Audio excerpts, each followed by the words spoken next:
Hey everybody.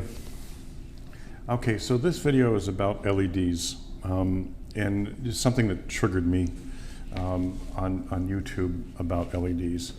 Now, you know I use LEDs in the studio, and like for some of the projects I do, they're great, they work fine, but 99% of the time my subjects aren't moving at all when I'm using LEDs. It's it's a portrait or something like that, or still life, which is fine.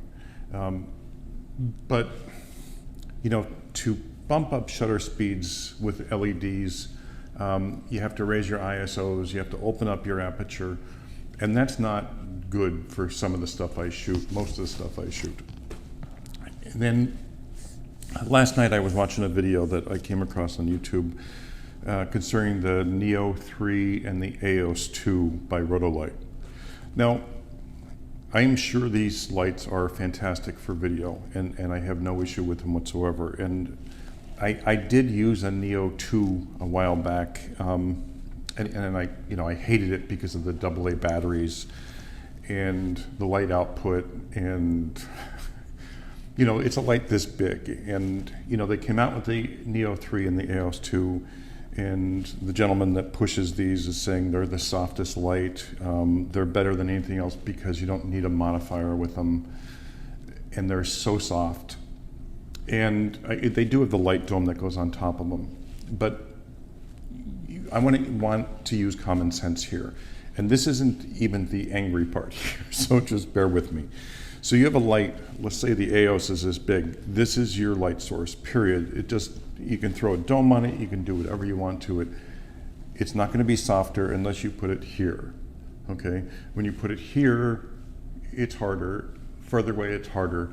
And of course, you're going to lose the light.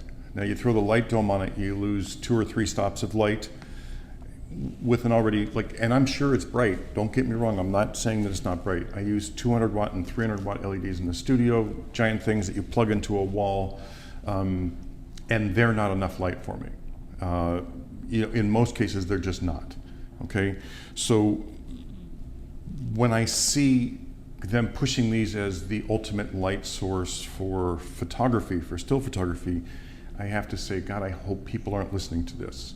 99% of the reviews on these lights on YouTube that come up are from people that they pay and or give the lights to for free to review them. And there is a major reason for that, for the photo side of it. Again, I'm not talking about video. I'm sure these things are fantastic for what they're used for video. I have no issues with them whatsoever for that. But last night I saw them advertised for weddings. So the gentleman had the Neo 3 that on top of his camera.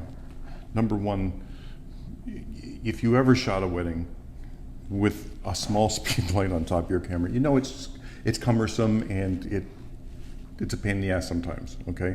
And when I started out, I used a giant bracket with a light up here, and it was a pain. I used Lumidynes. They were big power packs, and we bitched about those. So throwing a camera light on top of your camera that's this big, it's bigger than most, form factor, than most DSLRs or mirrorless. Number one, seems stupid to me. Number two, when he was shooting, he was showing the ISOs on the screen, and he was at ISO 2000, 3200, 6400, and I'm just like, what is this doing for you? Because you have a light directly in front of the camera, and if you're shooting people with this, you have to remember, outdoors you're not going to use it because it's not going to compete with the sun, or it will barely fill in shadows, unless again it's right here. Now, if you're using the Aeos 2, the bigger one, okay, you can be further away, but the convenience of this, I use little light stands, okay, and they work great with this, but you can't use this with an Aeos 2. The thing is 3 pounds without the battery, and the battery is a big honking battery. And yeah, at 3 pounds it's considered light, but this here is 1 pound. This whole system is maybe 2.5 pounds with battery. Now, this is cumbersome for me. But this here will put out, it will just bury the Aeos 2 or the Neo 3. It will just bury the output. And the argument is, well, what you see is what you get with an LED. Well, that's great, but you know, if you're having any kind of motion, like at a wedding, you can't use faster shutter speeds. And now the argument is, oh, well, but you don't need high speed sync with LEDs. That's all great, but going up in your shutter speed, you're going to need to go up in your ISO. You're going to open up wide. So if there's more than one person ever in any of your photos, you're kind of screwed with an LED on top of your camera. There's just so many things wrong with this. Then they went to the Aeos 2. They're like, this is an outdoor wedding. And they showed the wedding venue without lights and how dark it was. But you know, obviously it wasn't as dark as that. They just turned down the video on the video settings on the camera to make sure it looked dark. And then they said, but look at it now that we put on this light. Now, the bride and groom in the venue spend so much time on the ambiance of a wedding, okay, whether it's indoors or outdoors or whatever it is.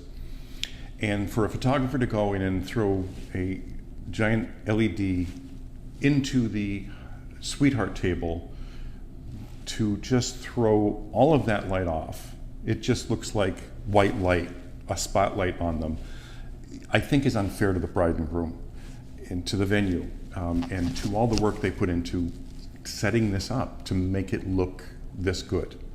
So their premise of this is, you know, look how we can shoot with this and it doesn't bother anybody like a flash would. I promise you, I promise you, an LED in the middle of a reception being thrown on, blinding them in the eyes. Now remember, their eyes are all set for the dark, for the ambiance, for everything, and we're gonna pop an LED. I don't care if you use a little pocket one, it is disturbing. I don't know if you were ever at a venue and somebody used the LED on their phone, okay? It's disturbing. So now we're gonna take this Neo 3 with this giant Aeos and throw light on the subjects and go, this is so much better. It is not better. It disturbs the couple. It disturbs the people there. I literally had a videographer. Do you ever see those yellow bright lights they use on the road? They have the giant metal stand and the two things with the metal grids on them. I literally had a videographer bring these into a reception and flip these things on every time he wanted to film on the dance floor. It was just, and he was serious. So, no, they can't work. Here's the God's honest truth, okay? Now, I'm not going to give you technical numbers. I just don't have them. But I can promise you that this little flash here can outdo the flash on any of the Neos or the Aeos, okay? It has more power. Oh, but it's small and it's not going to be a sun. Flash it into a white thing and it still has more power and it'll give you the soft light, okay? This little flash has more power than that, okay? This is $200–300 and expensive, but you can get a generic full-size flash with a remote for $150 versus the Aeos, which is $1,500, $1,800. And they're saying that's more convenient than this, okay? I'm sorry, this, you can't do this with the Aeos 2. You can, but it's gonna hurt you at the end of the day, and it's not gonna have near the power, near the stopping power. You can't adjust your ISOs the way you want to. I'm sorry, but the stupidity with this lighting, because one photographer is pushing them, is ridiculous. Oh, you don't need a modifier. Like, this here is too much to take. This here is probably the same width as the Aeos 2, okay? And it pops open in seconds, okay? There's no headaches, there's no problems. It gives you the same surface area as their dome, but gives you 20 times, 30 times the output. I would say that the lumens off of this are hundreds of thousands versus their 17,000 in flash mode. At 3 pounds, not including the battery, which you need a giant stand for because the little stands won't hold them. You just have to use common sense. And I'm so sick of people buying into this. And I've heard so many stories of, oh yeah, I bought into this and I hate them. You know, you have to modify that light. Whether it's the Aeos 2 and you have a dome, I don't care. It's still, this is your surface area. This is it. There's nothing more. This is not soft light. No matter what you say about it or how you say it, small is not soft, period. Bigger is softer. Closer is softer. But this right here is not practical at a wedding or in most cases for anything, okay? So just don't buy into the hype and be out $1,800.